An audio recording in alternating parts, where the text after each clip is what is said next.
Hi everyone, wanted to talk today about my Kona test drive.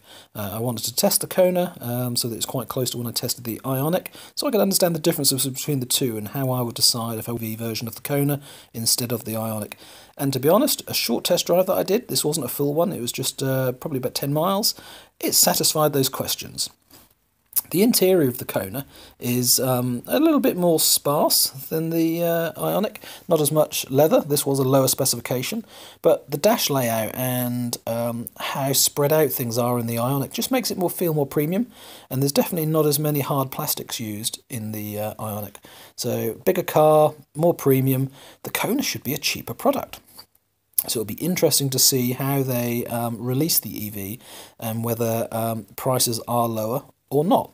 Legroom. Well, the legroom issue that I had in the first time I sat in the Kona was because I pushed the seat as low as it could go.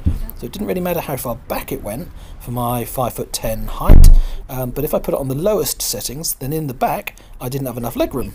The seat was pushing onto my legs. But as you can see there, it wasn't a problem whatsoever if I just clicked it up a few notches. So the angle of the chair causes legroom issues if you have it on the lowest settings.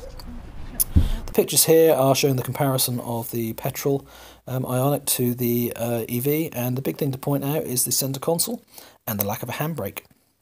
I hated the handbrake in the Kona, and they don't put a leather shroud on it, it just wasn't pleasant. So it's nice to see that there isn't going to be one. So it might be the foot brake, or it might be the electric kind with a button. Dog space and loading bay. Well, as you can see from this picture, there's plenty of space in there, and the dog went fine, didn't bash his head on the lid as it came down. And here's an example. That's not cracker, obviously, but it shows that it's a flat loading bay. There's no lip to go over, and that's part of the issue as to why there isn't a huge amount of space.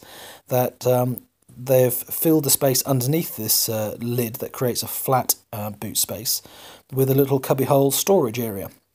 So if that was possible to remove, you'd have an even deeper boot, which would make it even better for carrying a dog in there. So if it came out, I'd probably take it out, but I don't know whether it works or not. But another issue solved. The Ioniq or the Kona for dogs, the Kona wins hands down. It's not an issue. Leg space, that's resolved as well. So, how did the Ioniq and Kona compare from a driving point of view? I must confess, I thought the Ioniq was really nice and comfortable. It wasn't too soft, but the Kona is a brilliant combination. The Kona that I test drove, okay, it's the 1 litre 3-cylinder petrol engine, but the experience of driving it was so much more satisfying and rewarding than the Ioniq. I would almost say that the Ioniq's built more for the US market, for longer range driving perhaps. The Kona seemed much better for nipping around the city. I can give a nice example. Coming up to a roundabout, change down, it's nice and clear, get into second, and just as you see the exit, push it up into third and give it some welly, and take the corner nice and quick and let the car handle around the corner and accelerate hard. It did it so nice, so nice. It was a really pleasurable driving experience, so slightly sporty.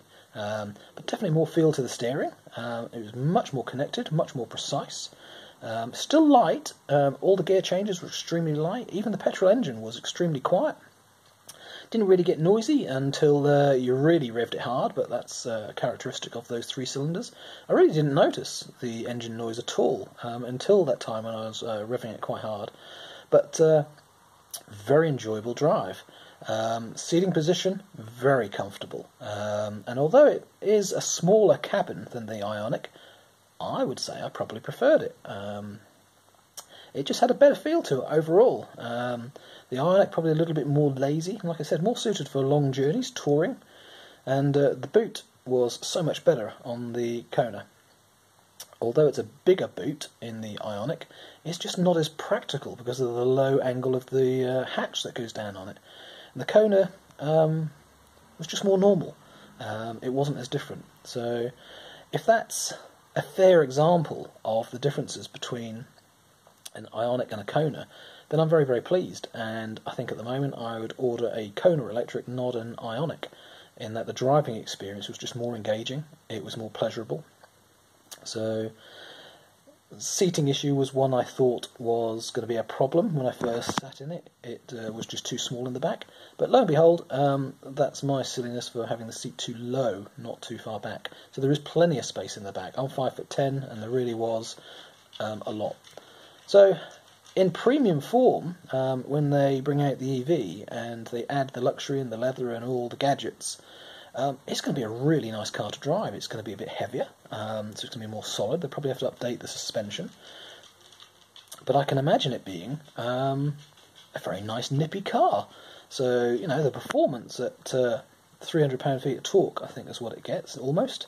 It's going to be a very, very sporty feeling car and very good for nipping around. So I'm quite excited that the Kona looks to me like the best electric car that's coming to the market at the moment. It's a great size, it's not too small, it's not too big, it's very practical. Is it practical for a family? Yeah, you can get some more kids in the back and stuff, but you know, it's not a huge amount of space. So if you're going on holiday with 4 people in the car and a dog, you're going to need a roof rack, and you're going to need a storage box on the top. But yeah, very nice car, just not as spacious as the Ioniq.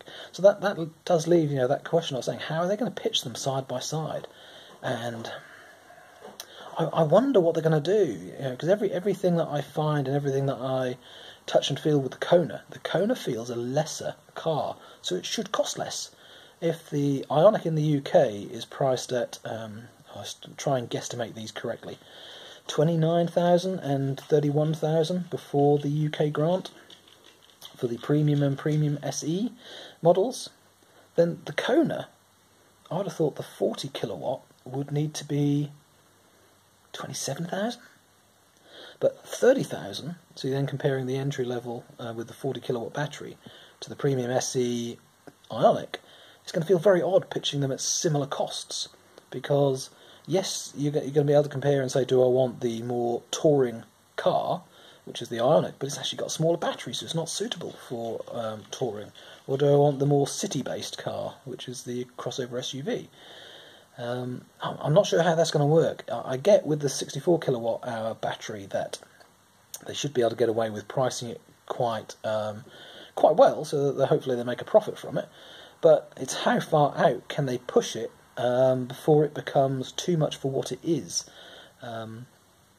Yes, I think it can be more than the Ioniq Premium SE because of the battery and the desirability of it, but if you push it much further, then it won't stand up well against the Tesla Model 3 when that comes through. So the way they price it and the way they pitch it, I'm fascinated to see how it comes through. My heart tells me it should be priced from mid to high 20s for the 40 kilowatt hour, and probably not 5,000 more, because the battery prices are getting less. Probably £3,000 more, £3,500 more for the 64 kilowatt. If they'd released the Kona electric with all-wheel drive, then perhaps that would justify a higher level of cost, and that would give it an extra differentiator. But they haven't. Rumour has it that it's front-wheel drive. So lots more questions to follow. I am having the car for a day later on. They've apologised for messing up my test drive, and they're going to give me a better one, this time in a Premium SE, so I can see how the ride is with larger wheels. But that was a really good test drive. I would definitely recommend driving both an Ioniq and a Kona before you consider buying the electric versions. It doesn't matter what derivative of the Ioniq and Kona you test, because you can draw comparisons between the two on the feel of things. Yes, the feel will change slightly between models, and the EV version of the Kona will no doubt feel completely different, but that's mostly in its performance, I would guess, and the driving feel because of that performance. And if you take into account the extra weight, then it's only really an issue if it goes too stiff of a suspension, but the character of the car they must be trying to maintain, and that's why I'd suggest those test drives to confirm them, because within a few minutes I could tell that the Kona was just a better car for me than the Ioniq. I enjoyed the Ioniq, don't get me wrong, it was a lovely drive, but it just wasn't as engaging and that's the big difference that I would spell out. The Kona really is an engaging car to drive, and I like that. I like that a lot. So it's got everything at the moment. It'll have power, it'll have range, it'll have comfort, and you feel connected to the car when you're driving, so you get an excellent driving experience. So really looking forward to finding out more. At the moment, for buying new, top of the list so far goes the Kona. I'm waiting for it, but more test drives to come. Another test drive of the Kona for a longer period of time. I've also got a test drive of a LEAF. Yes, Nissan UK have sorted out a much longer test drive for me. I'm going to have it for most of a day.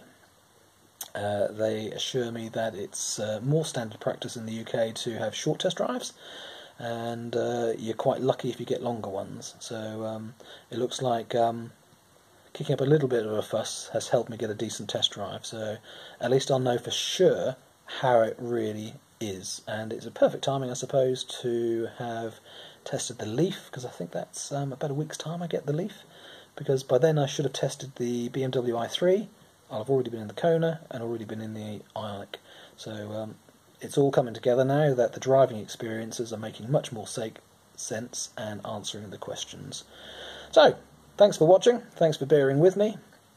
The Kona test drive was very revealing, and the queries I had are answered. Thanks for watching, see you again soon. Don't forget to subscribe. Bye!